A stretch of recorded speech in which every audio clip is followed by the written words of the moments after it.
चलो स्वर्ग और नर्क के विषय में हम आप सभी से बात करते हैं। स्वर्ग क्या है, नर्क क्या है और मोक्ष क्या है, ये तीन विषय में बताऊंगा मैं। तो आप लोग शुरू हो जाए सुनने के लिए। स्वर्ग और नर्क में अंतर क्या है, आपको क्या लगता है? स्वर्ग में जाओगे तो देवी देवताओं के बीच में रहोगे। हाँ पे हाँ लिखते जाना। आपको क्या लगता है, स्वर्ग में जाओगे तो देवी देवताओं के बीच में रहोगे? ये बताओ।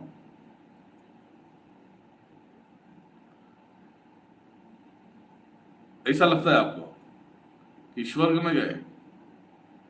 ऐसा लगता है तो गलत लगता है। ऐसा लगता है तो गलत लगता है, समझ गए? ऐसा लगता है तो गलत लगता है बाबू, ये ध्यान में रखना।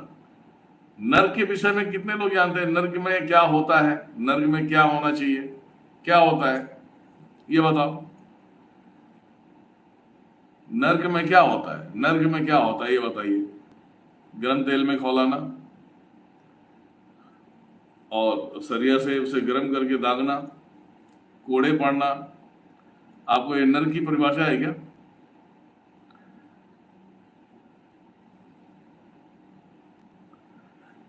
अब मैं आपको बता रहा हूं स्वर्ग क्या है। कुछ लोग भक्ति करते हैं, कुछ लोग भक्ति करते हैं। भक्ति करने के दरमियान में वो बहुत ज्यादा तो नहीं कर पाते, है ना, बहुत ज्यादा तो नहीं कर पाते, लेकिन ठीक है, अपने कर्मों के अनुसार वो भक्ति जितना भी करते हैं, अच्छा काम करते हैं, दान पुण्य करते हैं, गरीबों को खाना खिलाते हैं। ये ऐसे प्राणी जब मरते हैं तो उनसे कहा जाता है कि वो स्वर्ग के लिए गया, लेकिन मुक्त हो गया ये नहीं कहा जाता। मुक्ति किसको कहते हैं वो भी हम बताएंगे आपको। स्वर्ग में गया, स्वर्ग मतलब कि कुछ क्षणों का सुख, कुछ क्षणों का सुख। स्वर्ग में जाने का रीजन क्या है? स्वर्ग एक ऐसा मंडल बनाया गया है जहां पे प्राणी वहां कुछ क्षण के लिए रहता है, कुछ समय के लिए रहता है। स्वर्ग का जो मेन फंडा है वो मैं बता रहा हूं। स्वर्ग में आपको काम करने की आवश्यकता नहीं होगी, आप अपने मर्जी के मालिक होंगे, आप जो भी करना चाहते हैं कर सकते हैं। स्वर्ग एक जस्ट लाइक कि वो सबसे परे है। लेकिन परमात्मा कहता है जब मानव शरीर में हमने आपको भेजा है तो स्वर्ग ही काफी नहीं है, अपने आप को मुक्त करना चाहिए, जिसको कहते हैं मोक्ष प्राप्ति।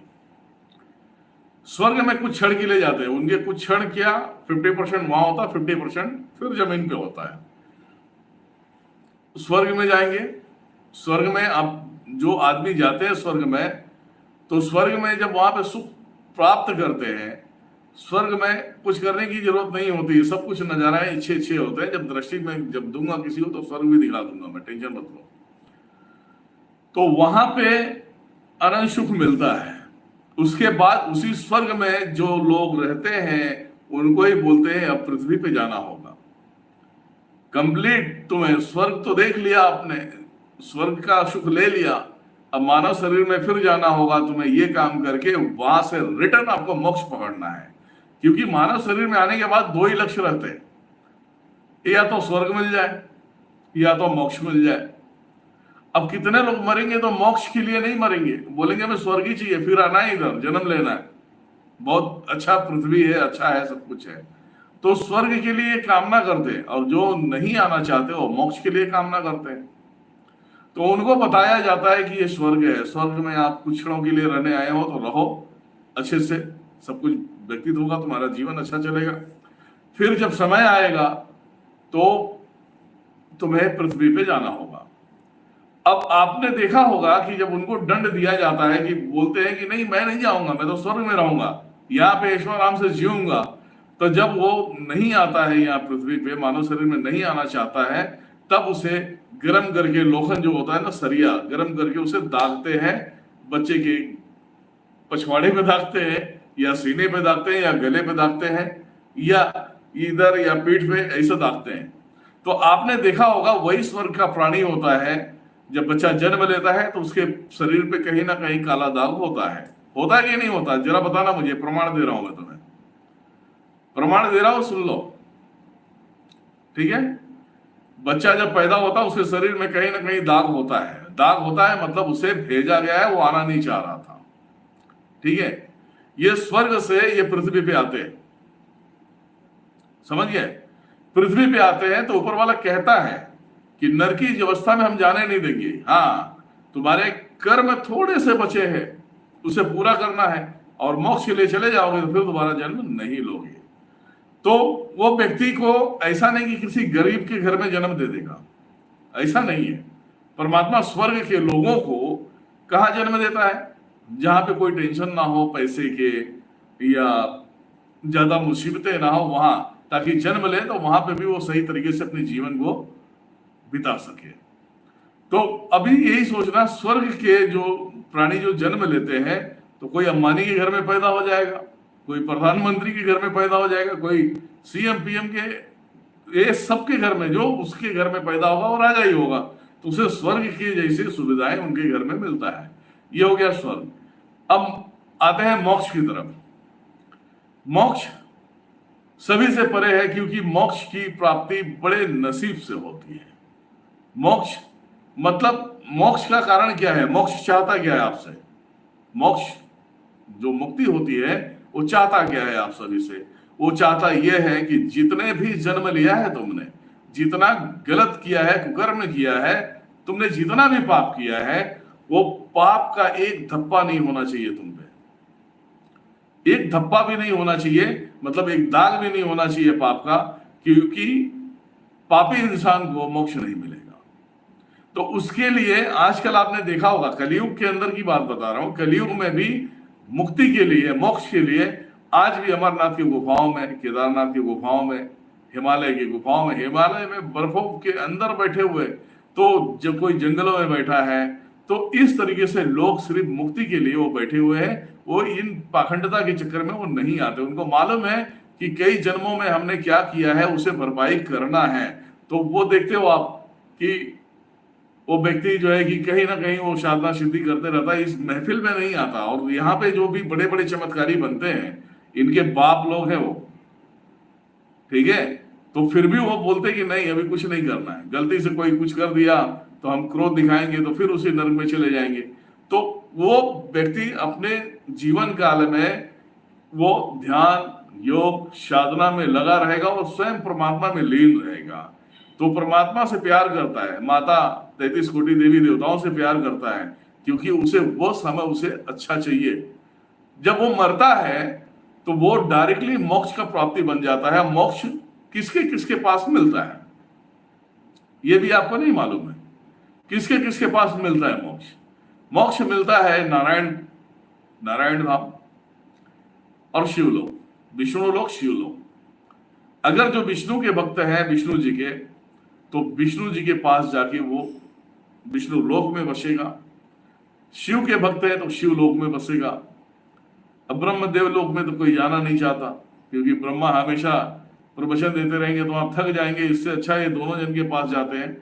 तो जब ये भक्ति, जब इनका चरम सीमा पे हो जाता है, विष्णु लोक में देखोगे, विष्णु लोक में आपने इतिहास देखा होगा कि भक्त प्रहलाद, ध्रुव, ये सब रहे हैं, बहुत सारे भक्त रहे हैं, जो उनको मोक्ष के अंदर उनको दिखाया जाता है कि उनकी जगह क्या होती है।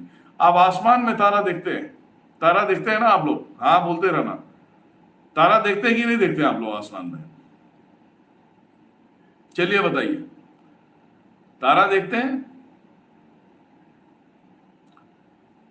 मोक्ष उसे ही कहते हैं कि एक स्थान मिल जाता है भूमंडल में, जो उनके स्थान मिल जाता है और भक्ति का चमक जो है वो तारा बन के चमकता है, उसे कहते हैं भक्त, उसे कहते हैं मोक्ष की प्राप्ति। ठीक है, ये दोबारा आप नहीं पूछ लेना कि भैया मोक्ष और स्वर्ग में क्या डिफरेंट है। अब चलो मैं बता रहा हूं आपको कि जन्म होता है, नरकी अवस्था होता है। नरकी अवस्था क्या होता है? नरकी अवस्था क्या होता है? आप बहुत बड़े कुकर्मी हैं, पापी है, दुराचारी है, तो आप का जो जन्म होगा ऐसे घर में होगा जहां पे आपको दूध और पानी के लाल पड़ जाएंगे, क्योंकि वो मिलेगा नहीं, ऐसे गरीबी हालत में पैदा होगा। गरीब बाप आपको पालने की कोशिश करता रहेगा, फिर भी उस तरीके से जो अन्य मिलना चाहिए उस बालक को नहीं मिलता है, तो वो बालक उस तरीके से नहीं होता। नर्क क्या है? नर्क माँ का गर्भ, जो इस संसार में जो बच्चे पैदा करते हैं, जो गर्भ में धारण करते हैं, वो बच्चा संडासों के बीच में फंसा रहता है, जो गलत चीजें होती है उसी के बीच में फंसा रहता है। उससे बड़ा कोई नर्क नहीं है। अब वहां से वो पैदा हुआ तो कहीं अपाहिज होगा, कोई लंगड़ा लूला होगा, किसी की एक आंख नहीं रहेगी, किसी का पैर ही नहीं रहेगा, किसी का हाथ नहीं रहेगा, किसी के उंगलियों में उंगली ज्यादा रहेगा, किसी का शक्ल देखने लायक नहीं होगा। ये नर की हालत है। और उनकी ऐसी दशा बना देते हैं कि ताकि उसे लोग देख के उसे कुछ समर्थन ना करे या कुछ उसका पालन पोषण करने में मदद ना करे, इस तरीके से। और अगर सही बना दिया, तुम्हें सही बना दिया, अच्छे से बना दिया, तो वो बनाने का कारण ये होता है कि अब बेटा तुम पूरे शरीर से आए हो तो भक्ति कर लो, भक्ति नहीं करोगे तो फिर यही हालत तुम्हारा होगा। अगर वो व्यक्ति को चांस जो मिला है उस चांस से अगर अपने आप को सिद्ध करेगा तो वो फिर एक बार स्वर्ग की तरफ जाएगा, वो ऐसा काम करेगा।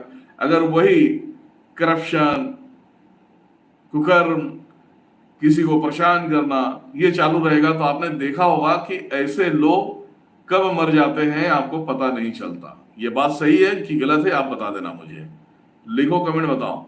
ऐसे लोग, नरकी लोग जो होते हैं, कब मर जाते हैं पता नहीं चलता।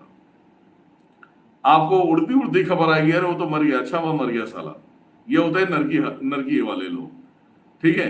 अचानक एक्सीडेंट होगा, मर जाते हैं अचानक। सब कुछ अचानक होता है इनके साथ में, कोई बोल के टाइम टेबल नहीं होता, यह सब कुछ अचानक होता है।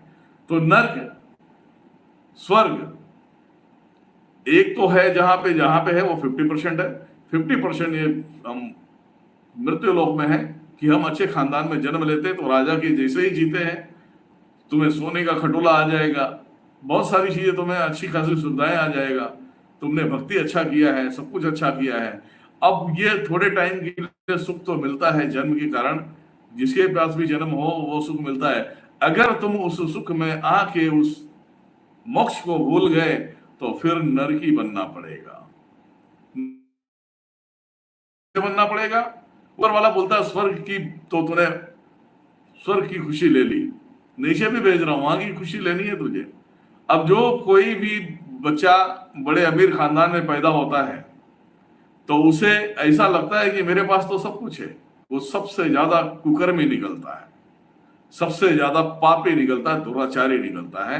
पैसे के जोर पे लड़कियों के साथ में जाति करना, लड़कियों के साथ में जो भी इंसान जाति करना स्टार्ट करेगा, ये समझ लेना कि उसका अंत उसका चालू हो जाएगा और जन्मों जन्म तक भटकेगा वो।